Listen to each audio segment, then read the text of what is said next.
What's up, y'all? What's going on? What's going on, everybody? Welcome to Manifested Thoughts Podcast. We're helping people bring their imagination into reality. Yo, guess what? I'm not going to waste any time. By the way, some people caught me drinking a beverage, but I don't want to promote them because they're not sponsoring us at all. You feel what I'm saying? Yo, listen, guess what? I have my best friend, one of my good friends. He's a colleague, he's a friend, he's a brother, he's a family member. And once I first met him, I don't even know how, I don't even have any words except the fact that he's the smoothest, coolest brother that you'll ever meet. You know, he's an actor extraordinaire. I mean, he knows how to deal with people.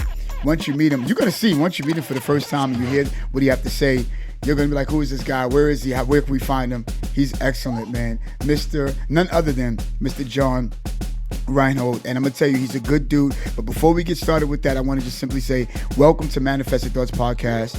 And our goal on this particular channel is to help 500 people bring their imagination into reality. And for those of you who have never seen me, if you're meeting me for the first time, my name is Donald Francis, and CEO and founder of this particular page. You might not only see me here, you might see me places like It's All You TV, and also you'll find us on It's Life Podcast right here on YouTube and on Facebook. By the way, we are at a new channel, by the way, and it's called Channel 49 TV. You can catch us on Sundays at exactly 9 p.m. Eastern Standard Time. And as a matter of fact, you're going to see this very episode one day. And I want to just welcome my brother, none other than John Reinhold. And he's a good dude. He's an actor. He is someone who will go around sharing his story. He loves dealing with people. He is tremendously and extremely fortunate to have gone around the whole world making people laugh and, you know, entertaining them on every level, making new networking connections. And I mean, he's been on Broadway, off Broadway, everywhere that you can ever find or think. Wherever a show is, you can find him there. He's just an awesome dude. And so I'm not going to hold him too much. He's over there looking like a boss. You know, we did not plan this, ladies and gentlemen. If you begin to see hats like blue, we didn't plan this. It just happened to happen. I'm like, wait a minute, you too? He's like, you too? I was like, yeah, you too. Look, I present to some and present to others, none other than my brother, my friend, my family member, none other than Mr. John Reinhold. What's going on, my guy? Oh, man. What an introduction. Oh, come on, man. You're a good dude, man. I appreciate you, man. How you been? I'm good, man. You may have embellished my career a little bit, but I appreciate you for doing that. That's okay, man. I enjoy it. It was great. I'm hyped up. I'm ready to talk. Absolutely, man. I'm gonna tell you, you know, and you're such a smooth brother. And for some reason, I gotta get used to our personality at work, you know, and our personality off work. When you're on chill mode, you just transform into this dude where you just need to be on movies, you know, you just need to be on, you know, the soap operas or something, bro. Yeah. I mean, look at him, come on, y'all. You know what I'm saying? Smooth brother. And I mean, now you're a good dude, man. I can't wait to just have this wonderful conversation. This has been an honor. I didn't sleep last night because I knew I was going to be on here with my brother. And just thank you for even being spontaneous with me. And we didn't know we were going to do this today, but we you know, it was because of circumstance, situations, and you've modified your schedule for that. Hey, of course. Anything for you, Dom. You know that. Oh, man. You know that. Oh, man, I appreciate you, bro. You're going to be laughing, though. I wrote down, I pulled out a pen. Yo, what's up? And I wrote down, if you fail to plan. Wow. Plan to fail. I was listening to the intro, and I was wow. Absolutely, man. Oh. And I just believe that, you know, planning is everything, bro. At one time when I was in my 20s and stuff like that, and, you know, I used to do everything on a whim. I'm gonna just do it. And that's what that is. And didn't think about it, look back at it. And I was like, wow, I could have did this better. Could have did that better, you know, but planning is so well. And what's so good about this conversation today is both you and I have the same teaching, and some of the curriculum that we've learned, you know, in our profession. Sure. Is some of the curriculum I share, because again, you know, manifestation is not just about putting things into action and, you know, you thinking things and, you know, the law of attraction and all that other stuff, but you have to get along with people too, man. You know, you want to put the right energy out there, you know? You get back what you put out. You get back. See what I'm saying, ladies and gentlemen? You get back what you put out. You get back what you put out. So John, tell me, man. Let's get right into this, bro. So tell us, where you from, bro? I am originally from right outside Philadelphia. Mm.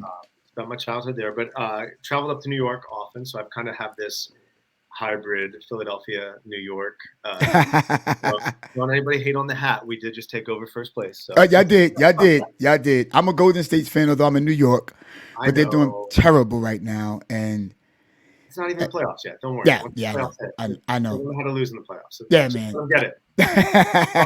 That's all that matters. They're gonna get it. I just want them to have a seed, so that they can at least make the playoffs, Lord. They'll get there. We'll Don't worry. see. We'll see. They'll hit like 33s in the next, 90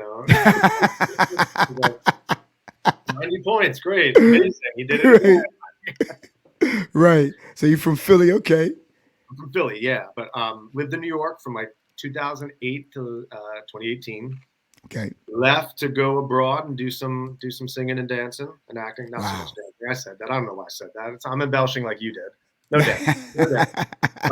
And then, obviously we have the pandemic that hit. And that kind Yeah. of changed everything. So I moved back to Philly for a couple of years to be Mhm. with family and kind of be closer and get that Yeah. hard reset that we all did.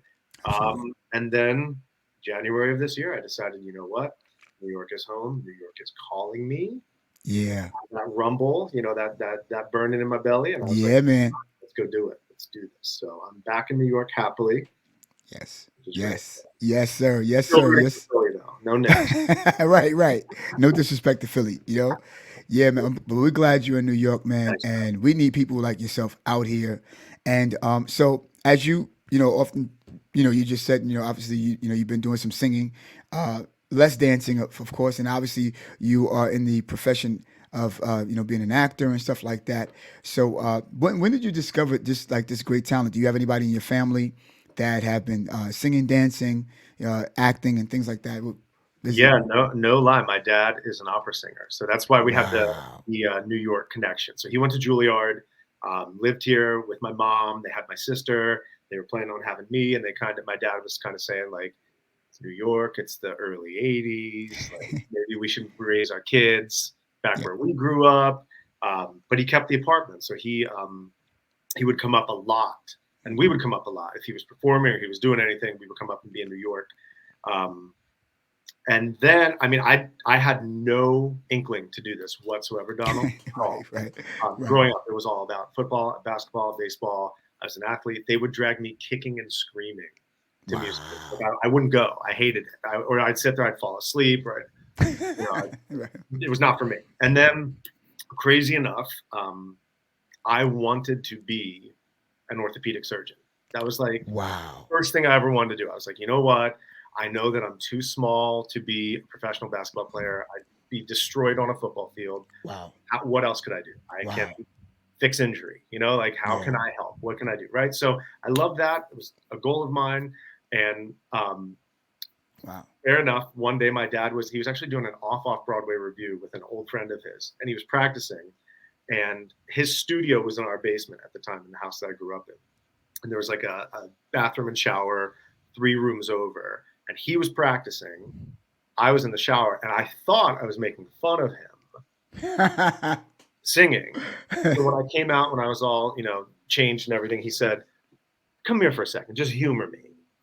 And he said, do you know, like, what song would you know? If I put music down, what song would you know? Mm.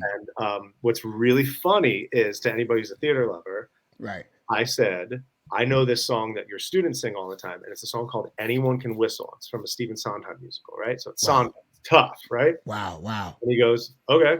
So he puts the music down, and I sang about 4 bars, and he took his hands off and he went, you can sing. Did you know that? You can sing. Wow. And we started laughing. I was like, yeah, well, whatever. Being a typical teenager, I was done with it. So fast forward a little bit, I'm applying to colleges, and he's looking at my application, and I have the written essays and everything. And he said, you have all this volunteer work, because I was working with the Literacy Council in my hometown. I worked for the ALS Foundation for people suffering with Lou Gehrig's disease, all this stuff that I was doing. He said, you don't really have anything artistic. Mm. And I said, oh. And he said, a friend of mine is directing a production of Joseph and the Amazing Technicolor Dreamcoat. Would you want to audition for it? And I said, all right, I don't know. Okay, whatever. Can you help me? And so he played some songs for me. I went in, and I kid you not, I'm going to show you the prop. I held a paper, and I was like, three people in the room and me. And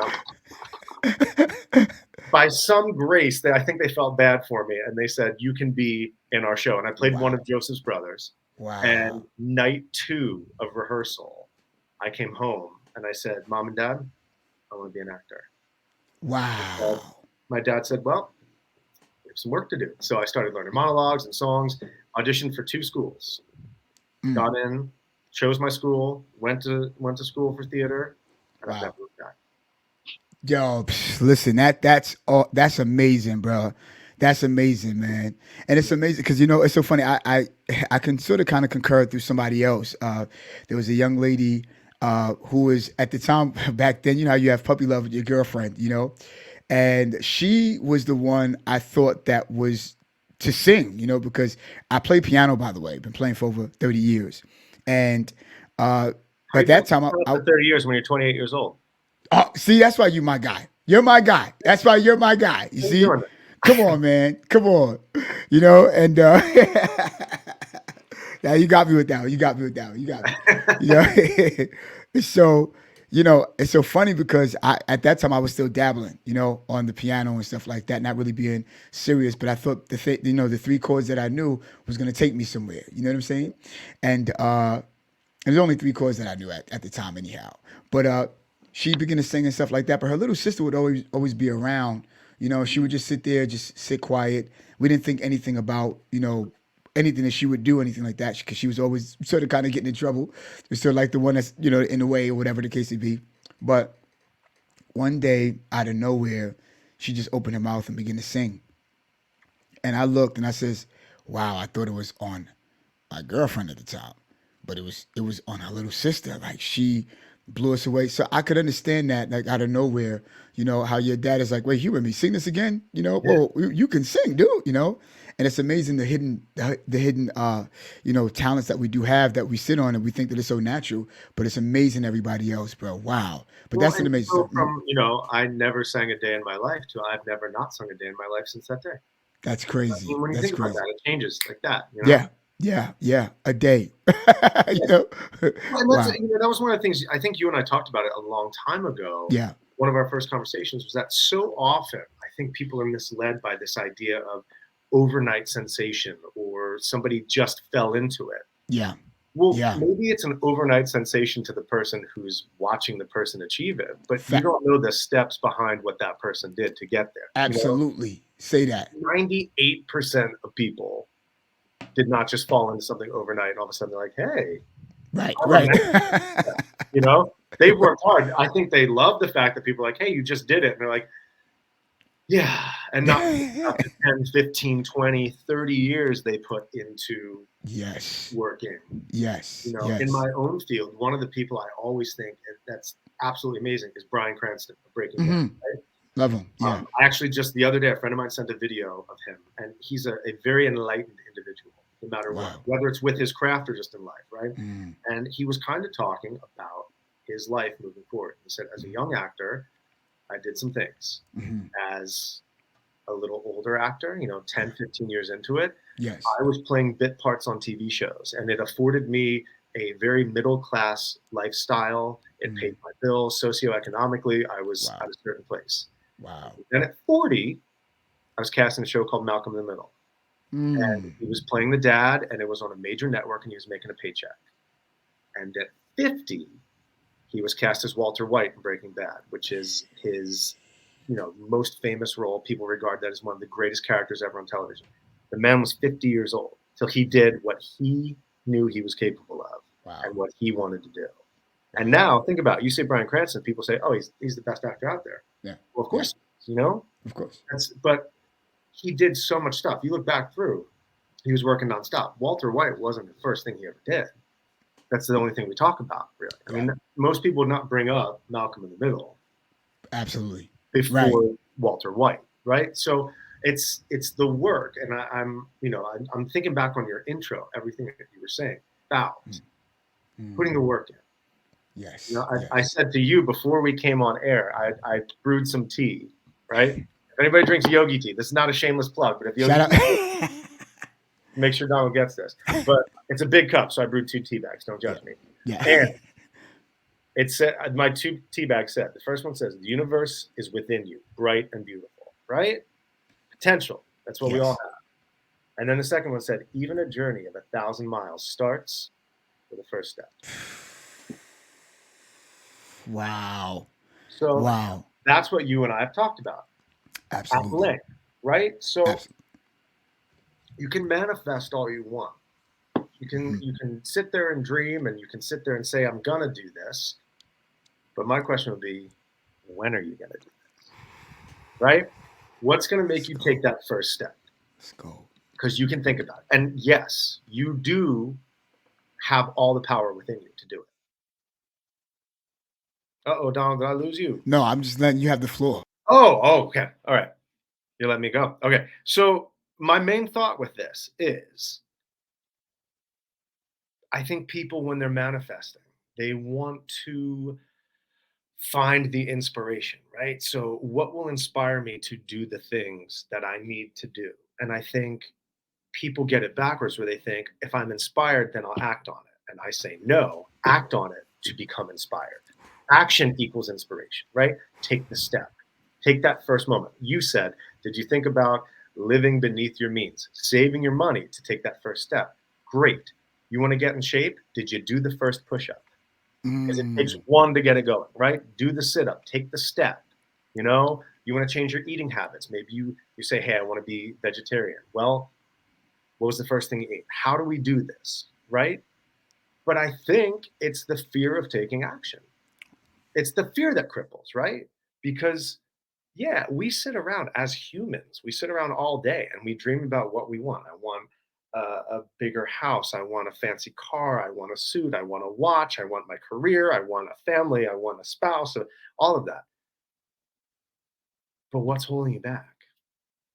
You know, if these books that people read and that people use as tools, or whether you want to call it self-help, self-improvement, inspiration, if you read Think and Grow Rich or How to Make Friends and Inspire People, they talk about manifesting it. That's great, that's all wonderful, but I keep saying you can sit around and think about it all day.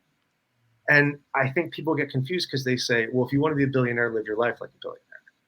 People, that does not mean empty your bank accounts and buy an Aston Martin or a $200,000 watch. That is not what that means. It's simply the idea of the potential of, if you had $1 billion, what would be holding you back? And that, at the end of the day, is what I think, Donald, you wanted to talk about today, is that living your unlimited potential, going forward and doing things with no fear, because fear is only going to hinder you. Fear is only going to make you hold back. It's going to make you not go for the thing. Michael Jordan has the quote about, you only miss 100% of the shots you never took, right? So take the shot. Wow. Take Listen, yeah. Take action. Wow. Listen, y'all, if y'all getting value, especially if you're on YouTube right now, smash that like button and give us the comments there. And if you're on Facebook, do me a favor, give us the hearts. I don't want the likes. I want the hearts. Give me all of the hearts right now. If you're getting value from my boy John, who is giving you, a front row seat to how you have to do these things and the kind of mindset that you need to obtain in order to take, like he said, the first step. And I was listening to my friend Sean Cannell, and he was saying that he was reading a book, and I forgot the author's name, but he says, every battle that's fought is already won, because you've taken the first step. Taking that first step, because of the mindset that you go into the battle, with. That determination, that inspiration. We were talking about John on, I guess certain episodes back about how important a vision board is to motivate you. All of what drive you, all of what make you feel good, all of the things that you desire, all of that in one particular picture. And I was just saying, I think that the topic was, are vision boards necessary, And in order for you to think about a vision board, you have to think about a visionary, Sure. And one of the things that I learned about visionaries are they're kind of different from, to some degree, psychics, prophets, and seers and all that other stuff, because they can see the end goal before it start. you know, and perhaps they can also envision the actual path. But just to take the first step is the biggest, icebreaker. It's like getting up in the morning, right? You're groggy. You probably had a late night the night before, but getting out the bed and taking that first step and getting your first cup of coffee, whichever makes you your drive, whatever your ritual is in the morning, always seems to be the most challenging, depending upon what you do. True. That would cause you to be motivated. And a visionary is always motivated, just like any entrepreneur, just like any business CEO, somebody, a leader. They're automatically, just inspired. They're automatically motivated. You don't got to tell them to do anything. We're going. It's 6 o'clock in the morning. I'm jogging. I do this, I do that, I do this. I thought about Mr. David Gogger. I don't know if you're, but Mr. David Gogger is someone who used to be a Navy SEAL. And he's very, very assertive on what is that he say. He's different, but his words of inspiration will have you motivated to the point that you're like, "Kid, I'm unstoppable today." I'm getting up. But when I look at you, and I listen to your journey as an actor, especially you've gotten a chance to travel the world, meet different people. How important was it to, after you said, well, look, mom, dad, I want to be an actor. I just discovered I wanted to do that. And then the motivation that you had and all of what you wanted to do. Because a lot of times you got people who say that they want to do certain things. And I'm talking to a community that I've come from, John, and I know that you're going to help give them value at the same time Hmm. too. Because I believe, dude, like Mr. Peter Voog said, whatever's not written is not real. Sometimes you got to write some things down, and that's the thing that'll keep you accountable. But listen, like how you have some people who are like, well, I want to do X, Y, and Z, but don't really want to put in the work. Take classes, take courses, read books and stuff like that. Like put in the hard work, because if you study and you work like no other, you live like no other. But what was it for you? Even though that you were motivated, did you have any trying times? Was there any time within the process of becoming an actor that you were like, this is becoming a bit much. I'm becoming a bit overwhelmed. What did you ever have days where you were like, you know what? I know I want to do this, but today is one of those days. I don't feel like. And if so, what did you do to you know affirm yourself and to get yourself back on track if that was the case? Great question. Thank Um, you. so the secret I'll share with you is every day. Every day Bars. has its hard, Bar. right? Every day we are tested and tried, right? I've been at this a long time. I haven't accomplished half the things I want to accomplish in my mind, right? But the operative word that I use every day is yet.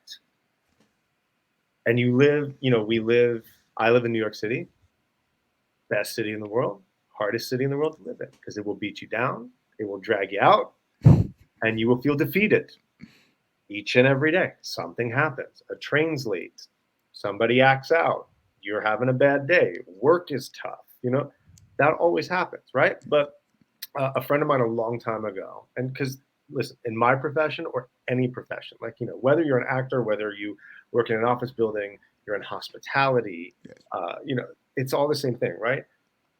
If you love what you do and you're pursuing something that you love, my friend said this to me when I was like, I think I'm ready to be done. And he said, well, John, I've thought about that many times. He said, but at the end of the day, I don't do this because it's the only thing I know how to do. I do it because it's the only thing I don't know how to not do. Mm, And I bobbled that a little bit saying it. He said it much more eloquently than I did. But that sticks with me. I think about that a lot. I was a younger actor, and I'd kind of hit a plateau. I was doing really great, and then I hit a plateau, and I wasn't doing the things I wanted to do. And like most people, I was like, I'm gonna give up. And he said, but 15 years from now, are you gonna look back and say, if I had just stuck it out, if I had just pushed a little bit. And listen, there's a flip side to this whole argument that if you push too much, it's not going to be authentic. If you really, really put, you might be muted, Donald. You might be. I can't hear you. sorry, I hit the You button. muted yourself. Yeah, Wow, yeah. I did my mistake. Wow, wow. But That, that's nothing can be forced, right? I yeah, mean, you can work for it, yeah, yeah. but if you push too much, That's big. it's Wow, going to blow up in your face. wow, wow. And especially in the times that we live in right now, with if hypothetically, somebody works in an office building in the day, but they're trying to get their law degree. Well, if I work 8 to 5, and then I squeeze in my workout from 5:30 to 6:30, and then I quickly wolf down dinner, and then I study from 7 until 10 p.m., and then I fall asleep at 11, guess what you've done? You've set yourself up to fail, because who's going to actually fall asleep at 11? Are you going to study those 3 hours? You've loaded your day to the point that you can't do anything organically to make it happen for yourself, right? So, I mean, did you ever watch the show Friday Night Lights? Yeah, I saw that. What did the coach always say? Clear eyes, full heart, can't lose. Absolutely. Right? So Wow. you can't bog yourself down with obsessing about it, right? If you love to do it, it will come to you. You know, if you're, like you said, if you're putting the steps forward, if your heart is full, if you're ready to do it, it might not be in the capacity you want it to be at first, but you know, I get the same jollies whether I'm on an 1,800 seat theater on the stage performing, or if I tell a funny story to 5 people and I see that they're laughing. You know, you change somebody's day with what it is that you love doing, right? So take it all in. Yeah. Because if you're looking at the big picture so much, you're going to miss everything that's smaller falling into place for you, right? You gotta see everything coming towards you and acknowledge it. Say, this is cool. Yeah. This is cool. This might not be in line with my goals, but I'm going to check it out for a second. I don't think the goal is linear. Come on. You're going to go off the beaten path. You might take 5 steps back. You might jump well forward and then say, oops, I missed some stuff. I got to go back. Right. But that's human. Absolutely. But the vision board thing, I've never actually done one. I'm going to be honest with you. Yeah. But I recognize the importance of it, because there's this idea of, okay, in 2023, boom, boom, boom, boom, boom, boom, boom. Right. My mind goes, do I have to physically make it, or can that vision board be here? See that? Wow. You know? Wow. Yeah. And also, you know, I'm also, and this is just me personally. Yeah. I'm very bad at writing things down. But I will remember things. So throughout the day, I can affirm myself and say, hey, John, make sure you do this. Hey, John, remember, get on the list. But also, at the end of the day, if you set up 25 things to do and you did 13 of them, pat yourself on the back for doing 13 of those things. Absolutely. Do not dwell on the 12 that you didn't do. Yes. Because there's always tomorrow. That's good. Right? Good. Tomorrow's not guaranteed, but there's always tomorrow to do it. And that's kind of, you know, that's how I've tried to live that. You know, you have to, if a quote unquote failure, which there is no such thing as that, happens, push your shoulders off, start fresh tomorrow. Let it go. Let it go. Clear eyes, full hearts, can't lose. I'm quoting a lot of TV right now. Yo, this is what's up. I'm talking about Brian Grant, but like, yeah. How can you work that's not from a place of love? If you don't love what you're doing it wrong.